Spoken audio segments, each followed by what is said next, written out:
Gabriel,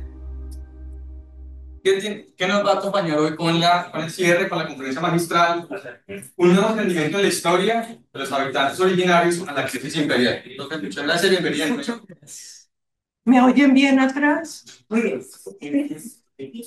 Bueno, yo para esta presentación, antes de empezar a leer el texto, quiero contarles que esto es casi como mi autobiografía.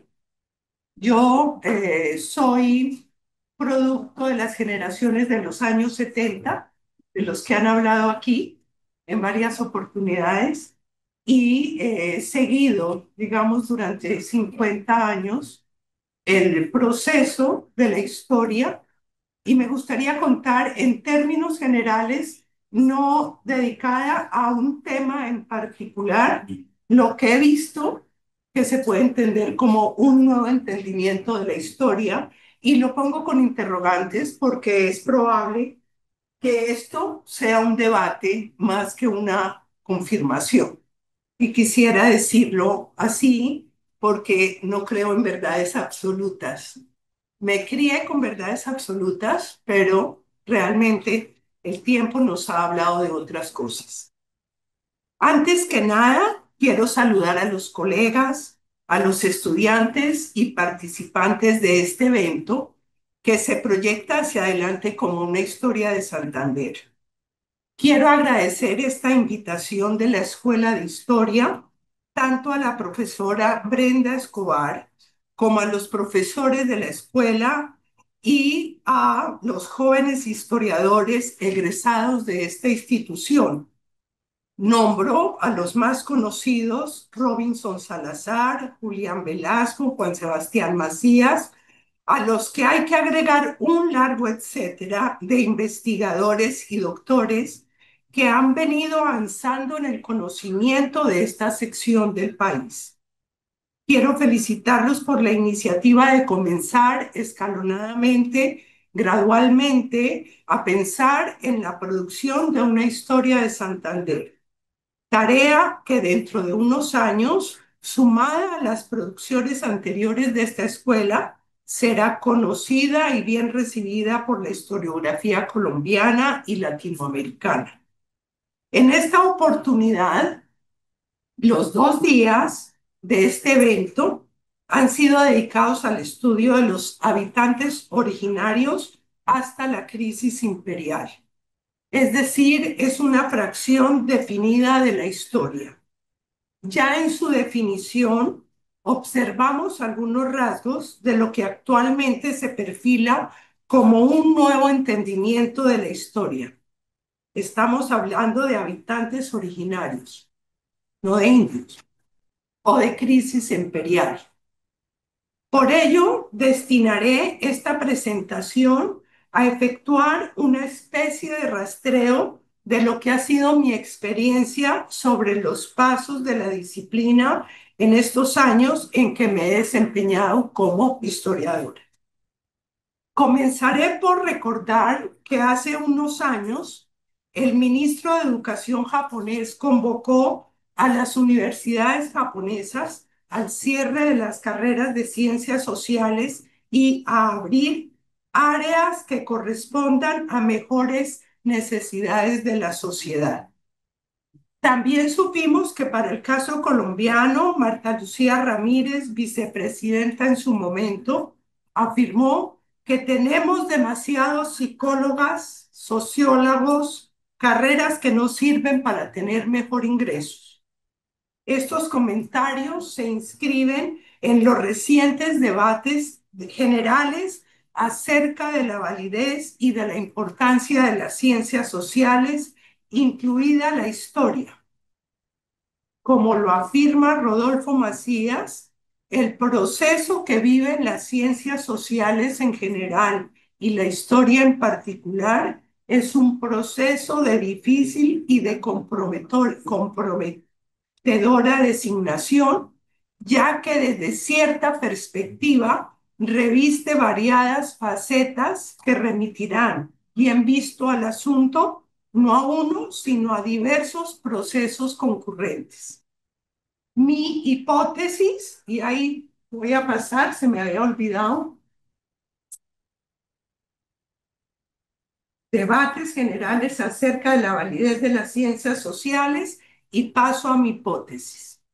Se podría sintetizar en que en estos últimos 50 años, si bien las propuestas de la historia trataron de desbrozar los absolutismos heredados del positivismo, las tendencias actuales no distan mucho en postular nuevos absolutismos, ahora situados en el otro extremo del péndulo, en el que se proclama la imposibilidad de producir historia y en algunos casos el oficio se percibe simplemente como un ejercicio narrativo.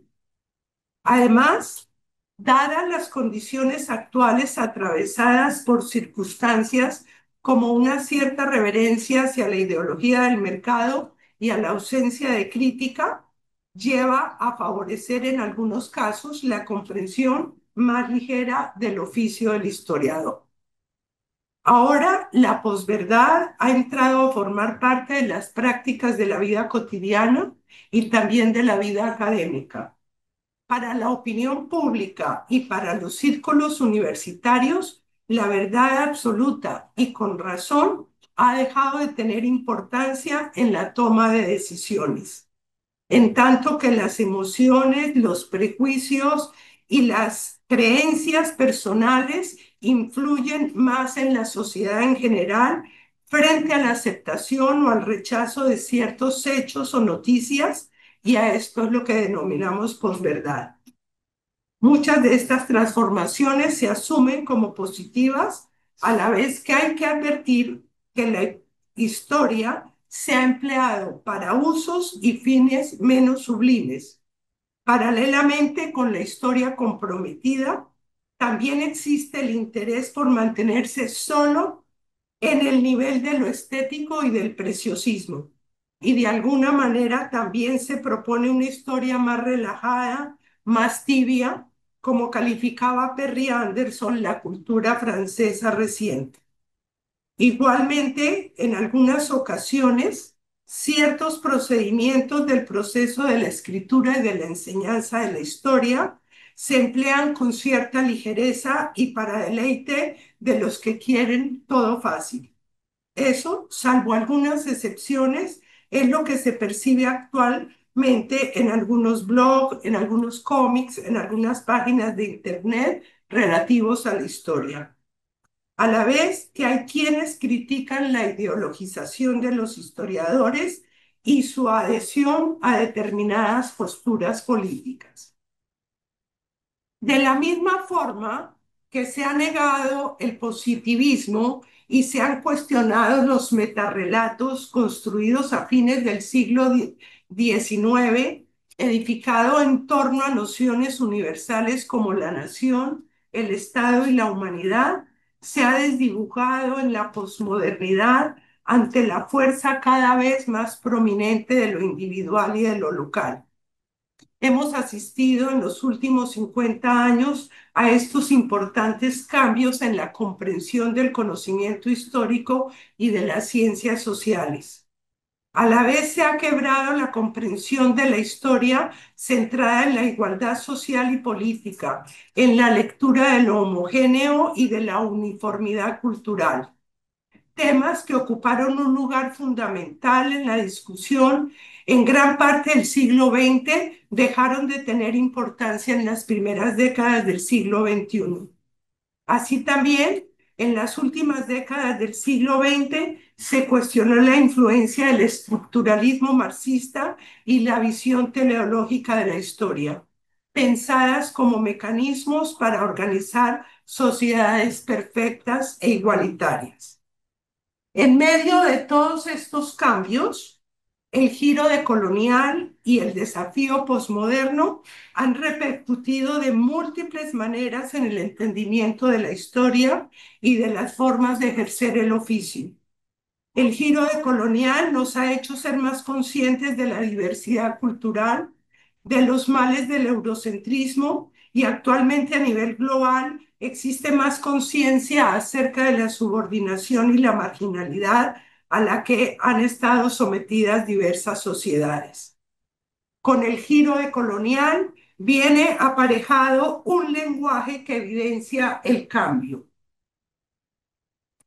La respuesta a estos movimientos ha llevado a la lucha por los derechos, a la comprensión de la diferencia y ha dado paso a diversas formas de estallido social. Voy a parar un momentico porque creo que se me adelantó la presentación.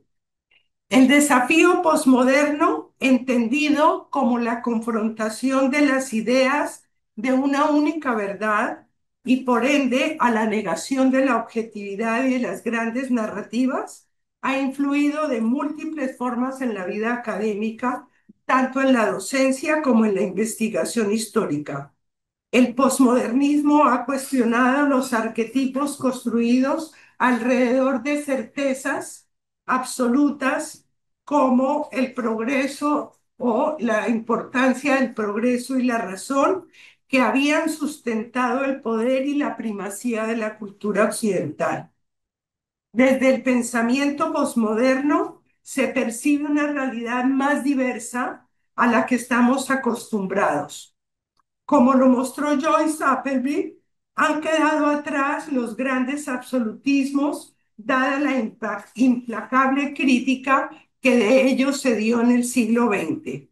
Este desafío nos ha puesto de cara a la explosión de la diversidad, a dudar de los criterios de estudiar lo que se consideraba necesario, a examinar la variedad de las tendencias de los sujetos y a construir nuevos campos de interés.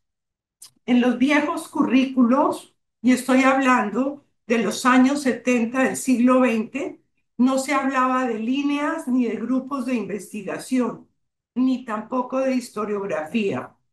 El concepto de historiografía actualmente se usa más que hace unos años y se comparte con él el de la formación teórica. Sin embargo, hay diferencias en su empleo. Historiografía se entiende por algunos como el análisis de las tendencias, los métodos y las nuevas perspectivas de análisis. Y para otros, como el intento de reconstruir las formas como se ha escrito la historia desde el pasado. El análisis historiográfico como parte de la formación teórica es una señal de que el historiador cada vez más se interesa por examinar cómo se ha entendido su quehacer. Los cambios en los últimos años también se refieren a la manera de entender y de escribir la historia. Abarcarlos en su totalidad es imposible, pero vale la pena preguntarse, ¿qué historias se están contando? ¿Qué memorias hay que recordar? Actualmente el espectro se abre a nuevos temas que particularizan el conocimiento. Al hacer una valoración de los llamados cursos de profundización de los planes universitarios, se observa con más detalle los cambios que se han producido en la selección de temas, en el lenguaje y en los tipos de análisis. Los cambios se orientan a las asignaturas de profundización que estudian o exploran historias concretas y específicas. En los años 70, al menos en algunos planes de estudio que he tenido en la mano, no figuran cursos específicos sobre historia como las migraciones, de la desigualdad o de la violencia o cuestiones relacionadas con el género, la raza, la etnicidad. Tampoco se hablaba de la crítica de la modernidad o de la teoría postcolonial. En cuanto a los temas, en oposición a los años 70, que buscaban la homogeneidad y la uniformidad cultural, como lo he dicho antes, los análisis actuales hacen referencia a la diferencia, a la diversidad, a las particularidades de la cultura. Ahora, los cursos que se imparten en nuestro medio en oposición a las agendas establecidas en los años 70 abordan distintos problemas en variadas escalas y con amplitud de temas históricos. Los estudiantes de hoy saben más sobre los trabajadores, saben más sobre los afros, sobre las mujeres, sobre el multiculturalismo, etcétera. Estas especificidades de los temas han fortalecido los currículos en los últimos años. El revés de este cambio positivo estriba en que actualmente se enseña muy poco de demografía y tengo que decirlo, he notado una variante al venir aquí a este coloquio porque algunas de estas cosas se vuelven excepcionales en esta escuela. Ayer vimos, por ejemplo, una presentación de la demografía que hacía mucho tiempo no veía. Vuelvo y digo, el revés de este cambio positivo estriba en que actualmente se enseña muy poco de demografía, de historia económica, de estadística, y esta puede ser una gran diferencia en la escuela. Y hay una excesiva especialización de los saberes.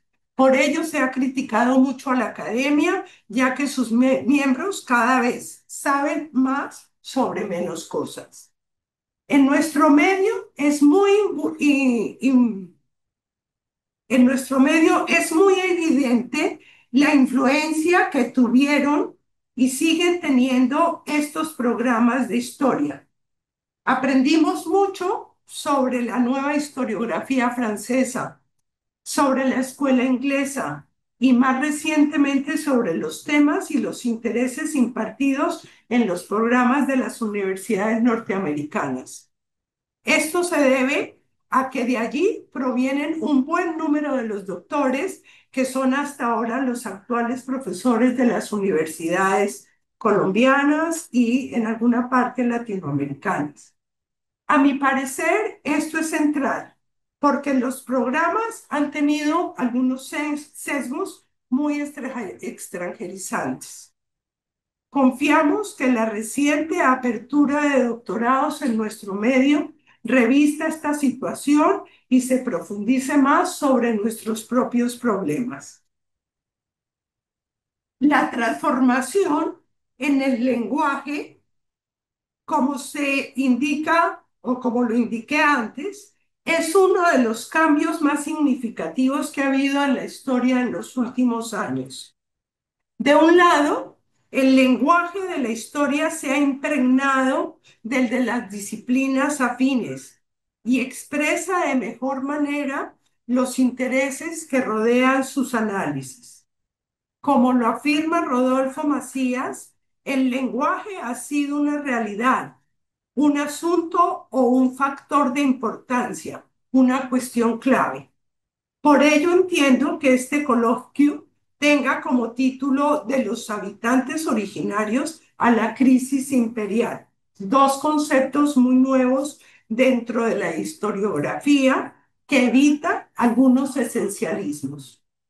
Pero el lenguaje actual de las ciencias sociales denota de manera clara el nuevo orden académico en el cual se ha impuesto un lenguaje más productivista, en el que los artículos científicos y la producción en general juega un papel central en la valoración del investigador.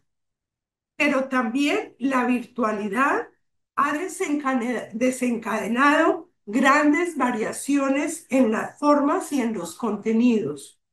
Hoy se hace más fácil comprender, dada la cultura visual, múltiples fenómenos desde los geográficos hasta las dimensiones territoriales, como lo hemos visto acá, las distancias hasta algunas actitudes de los pueblos. Ya hace más de 30 años, el profesor Derroux se refería en una conferencia a que ciertos conceptos han ido desapareciendo del léxico del historiador. Hechos, datos, fechas son algunos. Más que los hechos, interesan los procesos y los testimonios, que son la materia prima que se convierten en evidencias en el oficio del historiador. Estos conceptos,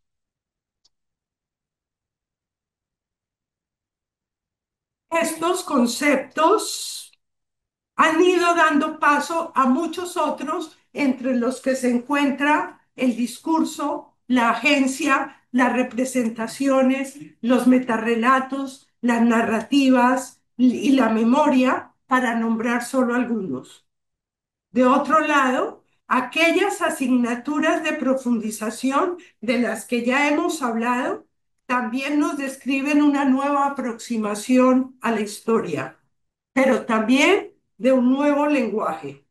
¿Quién no se ha encontrado actualmente con historias alrededor de las fronteras, de las identidades, del género o de los ecosistemas? El lenguaje del historiador se ha convertido en un lenguaje más interdisciplinario. Lo que era en los años 70, que ya lo era, pero de otra manera que podríamos considerar más tímida. Hoy existe un diálogo franco y abierto con la antropología, la geografía, el derecho y la economía. Los historiadores han aprendido de otras disciplinas a la vez que han incorporado nuevas preguntas provenientes de estas, fortaleciendo con ello los análisis sobre la cultura, las condiciones de vida, las experiencias y los sentimientos y los conocimientos sobre las prácticas jurídicas. De otro lado, las maneras de entender la geografía, la región, los espacios, los territorios han activado aquello que el historiador no sabía muy bien cómo aprender anteriormente. Como se ha dicho, las nuevas orientaciones de los programas han ubicado en el centro del debate aspectos emparentados con el giro lingüístico. Las denominadas mediaciones, el relativismo y la narrativa, consideraciones que han puesto en el tapete los efectos de la transmisión y la comunicación sobre la producción histórica y en general sobre el conocimiento. Desde los años 70, reflexiones como las de Hayden White acerca de la historia como artefacto narrativo ha tenido cada vez más repercusión en los historiadores. De un lado, han catapultado la idea positivista sobre la transmisión de las verdades absolutas y de otro lado, nos han enseñado cada vez a ser más cautos al emplear el concepto de ciencia, al igual que se ha cuestionado los conceptos de desarrollo y de progreso y las visiones teleológicas de la historia. ¿Qué reacciones produce la historia en el público general? Los debates y las discusiones que se suscitan en los círculos académicos, en los centros de investigación y en los espacios universitarios son muy distintos a aquellos que se mueven en otros lugares no institucionales. Es preciso poner atención y debe ser motivo de nuestra reflexión lo que piensa de la historia el conjunto de la sociedad y quienes no están directamente relacionados con el oficio de las ciencias sociales o que conscientemente se distancian de estos quehaceres. Ahora, más que antes, por lo menos así lo he experimentado, es más vivo el cuestionamiento acerca de los modos de aproximarnos al pasado. ¿Es posible historiarlo? ¿Se puede volver sobre los procesos que transformaron la sociedad? Aunque las discusiones han sido muchas, muy variadas y complejas, se esbozan aquí algunas de las más sobresalientes bajo el riesgo de que otras queden pendientes. Derrou afirmaba que el oficio del historiador no se deja circunscribir fácilmente, aseveración que sigue vigente en cuanto existen múltiples formas de hacer historia y de concebirla. Sin embargo, sería prudente hacer la salvedad de que ante la amplia gama de posibilidades que ofrece el desempeño y el ejercicio de la historia, no deberíamos hablar de un solo tipo de historiador, como tampoco de un único investigador social. Como afirma Pomian, hay escritores, cronistas y biógrafos que fungen como historiadores. Muchos profesionales de diferentes áreas del conocimiento son aficionados al relato y a la escritura de historias locales. En la prensa impresa o virtual hay periodistas que acometen en los diarios con la tarea histórica que les recomiendan o que les encomiendan. Y también los investigadores y docentes formados a nivel universitario ejercen de forma diferente su oficio, refugiados en las universidades, los archivos y también en los museos. Esto quiere decir que muchos hombres y mujeres escriben diariamente la historia y la escriben de distinta manera. Arrogarse esta tarea como única y exclusiva de los profesionales de la historia, dice Pomian, sería un acto al mismo tiempo vano y arbitrario. Dadas las marcadas diferencias en la producción histórica, valdría preguntarse cuáles de estas narrativas llegan en mayor medida al conjunto de la población, qué aceptación tienen, qué críticas merece la historia procedente de los especialistas de la disciplina. Una primera reflexión acerca de los cambios en la historia reciente lleva a considerar la posición del público general que reclama obras más divulgativas. Frecuentemente se oyen críticas sobre la complejidad de los trabajos de los académicos y de los historiadores profesionales, por lo que se reclama mayor claridad en los escritos, un lenguaje más ameno, una mejor comunicación. Pareciera que son dos maneras antagónicas de producir historia, que no se logran acercar. Una historia rígida y acartonada versus la banalización de las obras definidas como de difusión. Pero esto no siempre es así. Divulgar historia, aunque no debiera serlo, es un tema muy sensible. Hay distintos pareceres y distintos resultados y no se puede homologar el término divulgación con el de ligereza o tibieza al escribir la historia. La difusión de la historia ha tenido como objetivo acercar la historia académica al conjunto de la población. La era digital proporciona todos los recursos para divulgar la historia. Y este quizás es el mayor cambio que se ha vivido a partir de los últimos años del siglo XX y a comienzos del XXI. A través de los medios virtuales, diariamente podemos informarnos de acontecimientos pasados y presentes. Y digo informarnos porque no todo lo que se publica está precedido de una firme investigación. Así lo que se observa es que la red fácilmente puede llevarnos a encontrar noticias falsas, bulos y fake news. Los contenidos que se producen en los medios, tanto en la televisión como en el Internet y otros formatos, frecuentemente caen en lugares comunes, les falta calidad y también detrás hay poca investigación. Interesante resulta explorar el tipo de valores que se hacen expresos en la historiografía actual. Se presencia hoy un amplio interés por lo afro y lo indígena, discursos que se encuentran su lugar bajo la bandera del pluralismo de la Constitución. Las mujeres también ocupan un lugar diferente al que tuvieron los escritos precedentes. La historia nos habla de un discurso mucho más abierto y más inclusivo, y aunque la disciplina requiere abrirse más, hoy se expresa de forma más incluyente.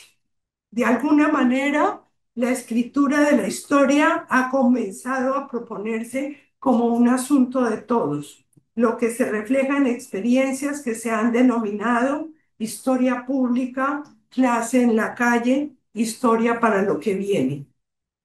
En cuanto a la llamada historia pública, una forma de responder al enclaustramiento de la historia académica practicada en las instituciones universitarias, se ha definido como una posibilidad de extender la historia por fuera de la academia, hacer más pública la historia, acudiendo a la definición empleada por Amada Carolina Pérez y Sebastián Vargas sobre los alcances de la historia. Parece apropiado parafrasearla para nuestros fines. La historia pública representa, entre comillas, un ensanchamiento de los intereses y de los campos de acción de la historiografía, incluyendo múltiples prácticas y espacios que van desde las ceremonias y rituales de integración social hasta el material cotidiano, paisajes públicos, monumentos, memoriales, museos y exhibiciones, textos escolares y aulas, películas y novelas históricas, historias familiares, canciones, recuerdos y elaboraciones familiares y locales de la historia. En una palabra, la historia pública propone abrir la historia a públicos más amplios que el de los historiadores profesionales. La intención es democratizar el saber histórico y emplear como fuentes varios elementos de la vida cotidiana que están al alcance de cualquier individuo. Esta tendencia no es ni mucho menos reciente, ya que en el siglo XX, particularmente en la segunda mitad, se propuso en Inglaterra un tipo de historia muy parecido, la historia popular. De otro lado, la historia cultural, la historia oral y la historia ambiental se han afianzado y se pueden proponer como representativas de recientes cambios en la disciplina. La historia política, por su parte, nunca ha dejado de ocupar un lugar importante en cuanto a su estudio y su reflexión. Puede dar buena cuenta del pasado. Estoy refiriéndome no a la historia de los grandes relatos, pero sí a aquella que logra dar explicaciones integrales y más abarcadoras de la sociedad. Esta historia política nunca ha dejado de tener vigencia e importancia en la comprensión del presente. No puede dejarse de lado el gran paréntesis que vivimos en Colombia los estudiantes de enseñanza primaria y secundaria entre 1994 y 2017, cuando se extinguió la enseñanza de la historia. El estudio de las ciencias sociales se constituyó como una especie de cajón desastre en el que incluyeron diversas asignaturas bajo el concepto de ciencias sociales integradas, que en realidad lo conformaban la geografía, la historia, la constitución política y la democracia. Este cambio en el currículo deja mucho que pensar acerca de la posición del gobierno colombiano y del contexto cultural y educativo respecto al aprendizaje de la historia. Los efectos de esta gran medida fueron nefastos en las generaciones de estudiantes y de los profesionales de historia de esos años. La producción escrita y la práctica investigativa han sido tocados por nuevas fuerzas globalizadoras que han incitado profundamente o han incidido profundamente en la academia. Sin embargo, pese a las nuevas propuestas audiovisuales que cada vez tienen más impacto, la generalidad de la historia sigue siendo escrita, alguna con orientaciones bastante ortodoxas, en un lenguaje de difícil comprensión y bajo formas narrativas convencionales. Sin embargo, los grandes públicos, muy de acuerdo con aquello que se denomina la cultura del espectáculo, se sienten atraídos por narrativas más ligeras que riñen con el saber profesional.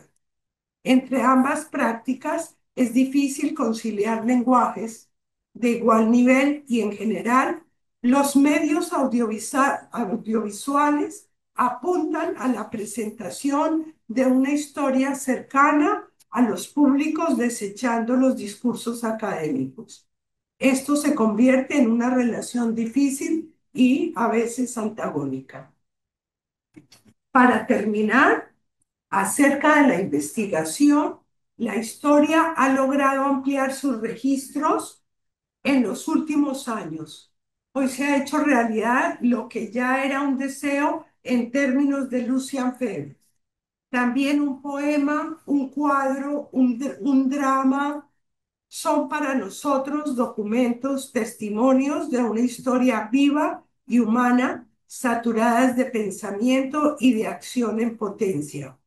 Hace 50 años se empleaban estas fuentes, pero de manera tímida, y ahora cubre varios temas que permiten historiar aspectos que antes no se tenían en cuenta.